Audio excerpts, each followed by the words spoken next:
Welcome back to the Other Side of 45 podcast. I'm your host, Randy Black.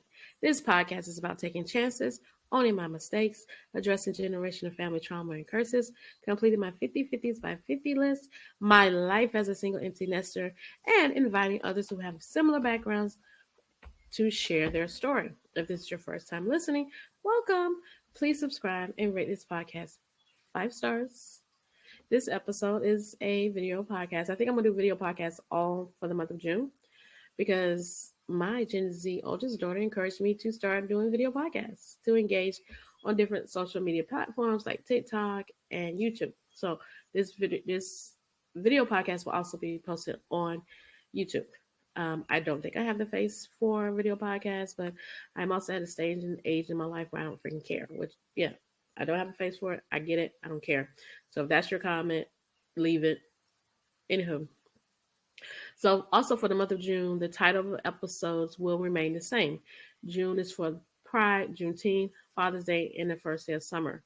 And then this particular episode, we're going to talk about Father's Day.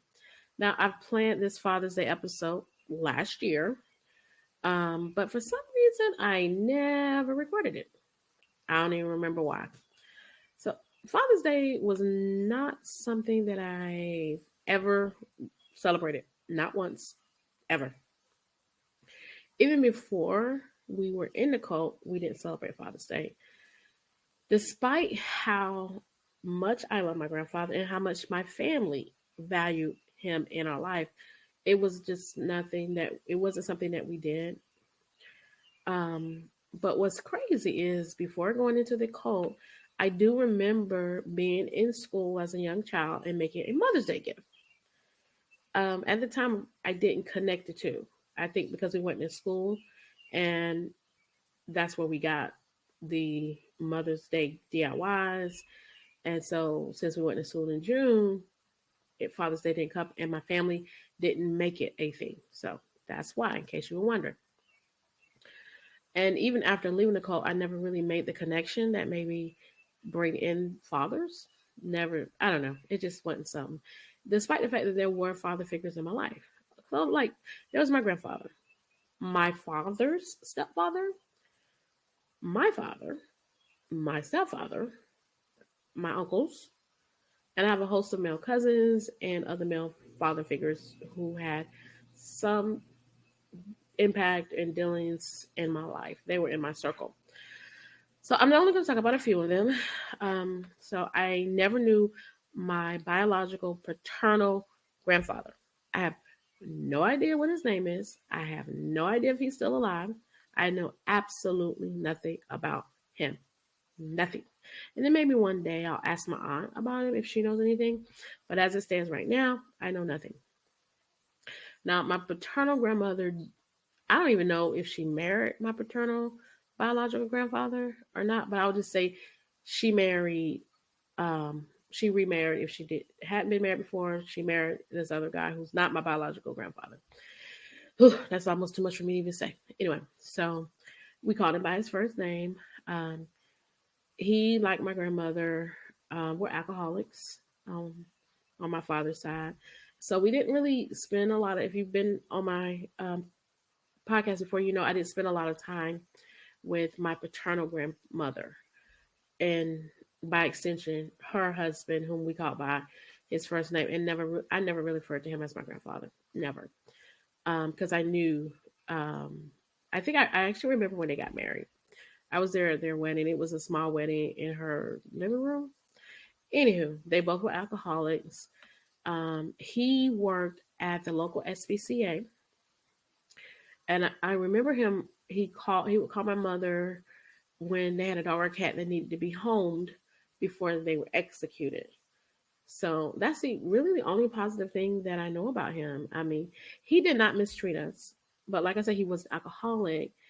And he was one of those drunks that was a sloppy drunk that used to, oh, I love you. And he did that. So it really wasn't a really safe space for children. And he passed away shortly after my grandmother. We believe that he didn't want to live without her, which is sweet and sad.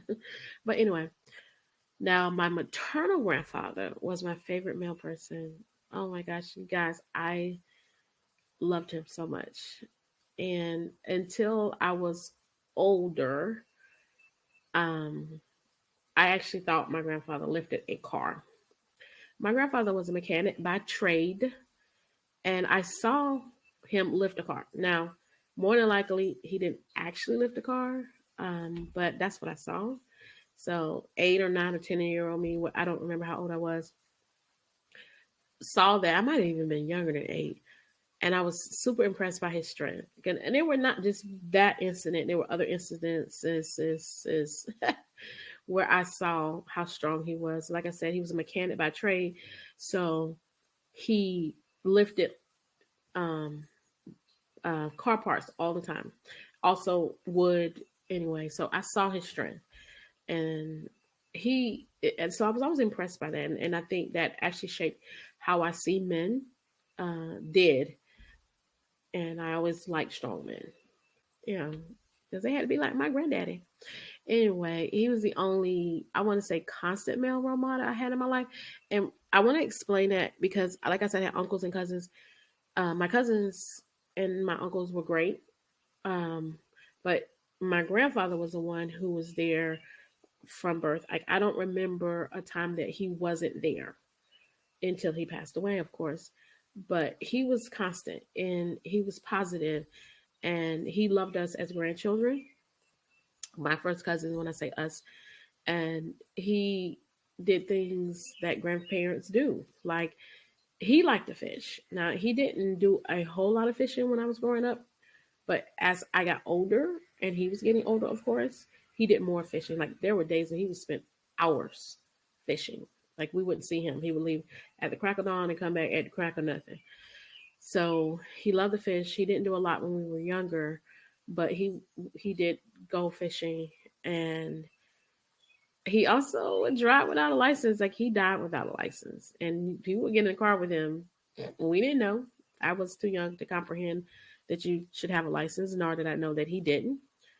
And he would give us money. Most of the time when he would see us, we were like, "Granddad, you got money?" He would, pull out some money. That was a time when cash was king. So whenever he got paid for a job, being a mechanic, they would pay him in cash. So he usually always had some cash on him. He cursed like a sailor. Every other word was a curse word. He was a recovering alcoholic by the time we were young. I never saw him drinking as a child. Now, I understand that prior to us, he was an alcoholic. I learned that from my family, that he was an alcoholic and stopped drinking. So we didn't see that side of him being an alcoholic. But I remember that my grandfather was so impressed with his grandkids because we could read and write. And those were two things that he could not do. When I was a teenager, I used to dream of helping him in his business. I wanted to really legitimize it and, do all these things. I used to daydream like, oh, we'll get this and, set up a shop and there'll be an office. And I wanted to really make it a really thriving business. And I would be his office manager or assistant. And I'm pretty sure I have never said that before, but that's what I used to think. Anyway, my mother and her siblings spoke very highly of my grandfather. And one of my aunts referred to him as my daddy. She said it like it was one word. Instead of my dad, she said my daddy, my daddy. And it was so funny when I used to hear her say that. It's just hilarious. Now, my cousins and I, sometimes we just call him daddy, you know, because that's who he was to us. He was a father to us. So I didn't always say granddaddy. Sometimes I would just say daddy because he felt that way and he made us feel like we were just an extension of his kids. Well, we were. That's what grandchildren are. But he was awesome. And so when he passed away, this is when the emotions are coming. We all lost a piece of our heart. And there are days that I cry because I miss him so much. And doing this episode, I broke down multiple times in preparing this, thinking about all the stuff that I want to say about him. And I'm not telling y'all everything, that would take forever. But there were plenty of times in preparing for this episode where I would just cry, remembering what it was like having him around and missing, and knowing that my children will never see him the way I saw him.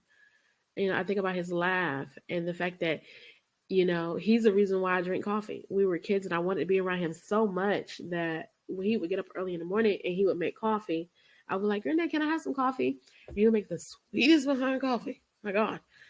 Um, and we were little, we were young kids, and he would, make us coffee. He would also take us out into the woods, way deep, middle, so nowhere in South Carolina, and we would pick muscadine grapes fresh off the vine. And in my eyes, then and apparently still now, he was the best father in the world, the best. He had his faults, but for me, in my perspective, oh my gosh, he was the best father in the world. And that's why it kind of pains me that my children never got to see him the way he was prior to his stroke. And my relationship with my grandfather gave me hope for my children, because I never wanted to be a single mother. And I'm not going to go into the details about how I became a single mother. I was married. But after going from the idea of raising my children in a two-parent household, once that fell apart, the only hope I had for my children was their relationship with their grandfather, which is my stepfather. But before that, my parents, my biological father and my mother married. And I got to tell you this story. And I think I've probably told it before, but anyway, since this is a Father's Day episode, I got to tell you this. So there's a picture in my family of my grandfather when my mother told him that she and my biological father had gotten married. And this is before cell phones. So they had to plan this. They knew he wasn't going to respond well to this news. So in the picture, my grandfather's looking down like he's so freaking disappointed in my mother for marrying my father. I don't know why. I guess I do now, because he was not a good father or husband. Again, not what I'm here to talk about. So they captured that moment of him finding out in this picture.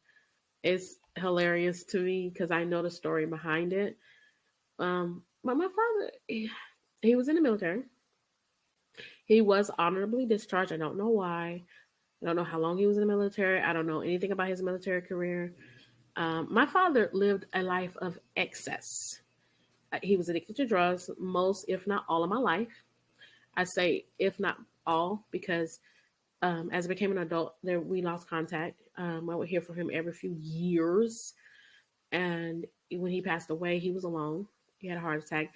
And from his sister, my aunt, she says they don't know how long he was there. There was no one in his life that was obviously checking on him or missing him, that his landlord had to find him. So anyway, my parents divorced when we were very young, before we were 8 years old. And I know that my father was embarrassed about being a deadbeat dad, because one of the last conversations that we had, we talked about him being an absent father. He would talk about, I know I was absent. He didn't do nothing about it, but he did acknowledge it. Whatever. He did meet my children. Now, excuse me. I apologize. I don't know if you heard in my last episode that I am recovering from COVID. From what I understand, sometimes the cough lasts. I'm negative, but sometimes I'll get a cough, especially at night. But anyway, I apologize for coughing in this episode. So I want to talk about how my biological father met my children. And I may have talked about this before, but it's a Father's Day episode, so we're bringing it up again. So my mother and my father's sister, which is my aunt, live in the same neighborhood. They've lived in the same neighborhood for years. You have to, in order for my aunt to leave the neighborhood and come back from the neighborhood, she has to pass my mother's house. That's how close they live. So one day, while my father was visiting his sister, my children just so happened to be visiting my mother. And the children, they were very young. And it was my two girls and my nephew. They were out playing in the yard. My mother and stepfather have a very large yard. So they were out doing what they do. They were kids and they were out playing, and my stepfather was outside with them. And for some stupid reason, yes, I think it was a stupid reason, my father decided it was a good idea to introduce himself to my small children at my mother's house in front of my stepfather by telling them that he was, in fact, their grandfather. Now, this did not go over well with the children. My youngest, who was known back then and now to be very smart, very well spoken, vocal little girl, told him to his face, as she should have, that he was not her grandfather, and said that and pointed to my stepfather, that is my grandfather. And so he had caused a ruckus with the children. They were really upset. They were like, "You are not our grandfather." That's why I say it was a really bad idea for him to do, because he was a stranger to them. Number one. Number two, you went to your ex-wife's house in front of her new husband to confront children you don't know. I mean, come on, man. What was he thinking? But anywho, my stepfather had to step in because the children were very upset at this stranger, and that's what he was, a stranger. And I did actually talk to him about that, and I told him how very inappropriate that was and how much I was upset that he had done something like that. But anyway, my stepfather, and I've said this before, he loved my mother. He absolutely loved my mother, and we believe, my sibling and I, that he thought that his love for her was enough to supersede his dislike for children. They got married when me and my twin sibling were 8, and we knew that he did not like kids. It was very obvious, which made living in a home not that great. But he tried. I'm going to tell y'all, he did try to overcome the fact that he didn't like kids. It just didn't work. So he did things that he thought you should do. Now, he came from a 2-parent household, but not everybody liked kids, period. I mean, I don't fault him from that. I fault him for marrying someone with children, knowing that he didn't like kids. But anywho, like, he tried. Like, there's a picture of me catching what I want to believe is my first fish, or one of my first fish. So he would take us fishing. When I say when I say us, I don't mean just my siblings. He would also take my first cousins, and he takes and took my children as children when they were little. He would take them fishing. So, like, my youngest daughter still fishes because of my stepfather, and so does my nephew. And he did that. He did that for them, and I love it. I love that he made an impact not only on my life, but on his grandkids' life. So he also did the typical male, I wouldn't say male, I'll say father figure thing. He would put food on the grill when we were kids. It took him forever, but he did. We would grill during the summer. I remember him playing kickball with us as kids. But like I said, it was still obvious that he didn't like us. He was just trying to make this work, which is why it didn't work, because it was being forced. It wasn't natural, and he didn't really care for it. He did what he could. When I was pregnant with my oldest daughter, my mother, because my stepfather and I did not have a good relationship, and we still don't. So my mother asked me when I was pregnant with my first daughter, what will the baby call him? Excuse me. Sorry. I am so sorry. And I said, whatever he wants them to. Oh my God. Y'all, I shouldn't have said that, first of all. Because the first title he came up with was Big Daddy. I was like, absolutely not. That absolutely will not happen. And we went back and forth about why. And I was like, that's just, no. That's not going to happen. So anyway, he settled on Granddaddy. And that's what my daughters and my nephew call him. They've always called him that. They know that he's not my biological father, and it doesn't bother them, nor does it bother me or anybody else that I know of, that he is considered and is called Granddad, and that he refers to them as his grandchildren. Don't bother me. As far as he and I are concerned, okay. So on Thanksgiving Day in the year 2017, he and I were talking on the phone, which we rarely did. It was an intentional phone call that I made. But during that phone call, he he called me a bad mother, which is why he and I do not talk.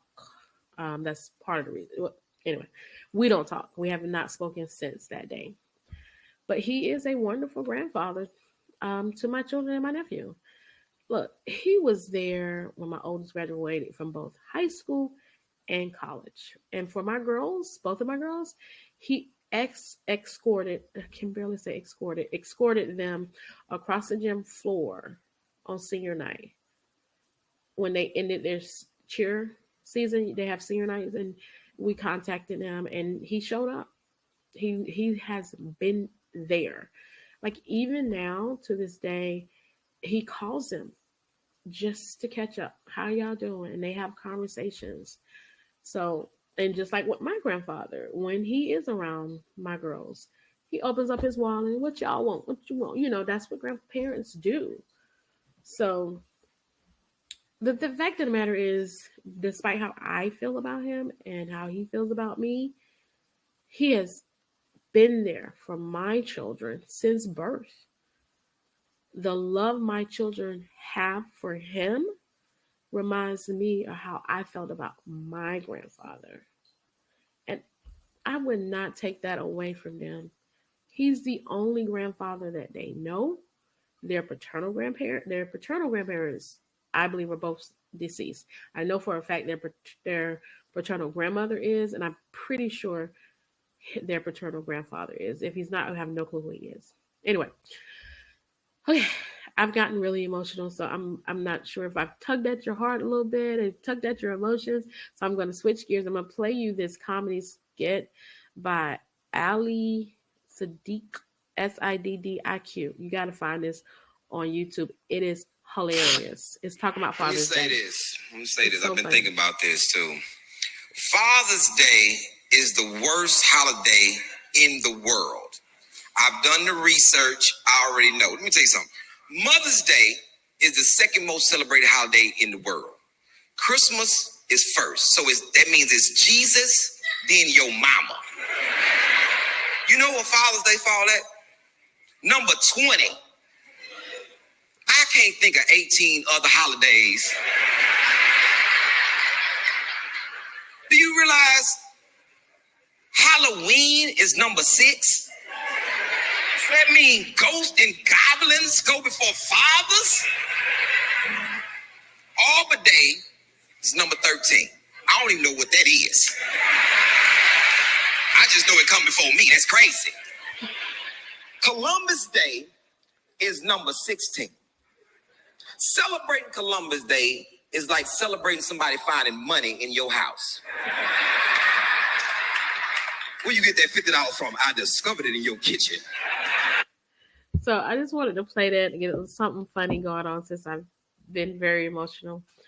And that's one of the reasons why I was like, I am so definitely doing a Father's Day episode.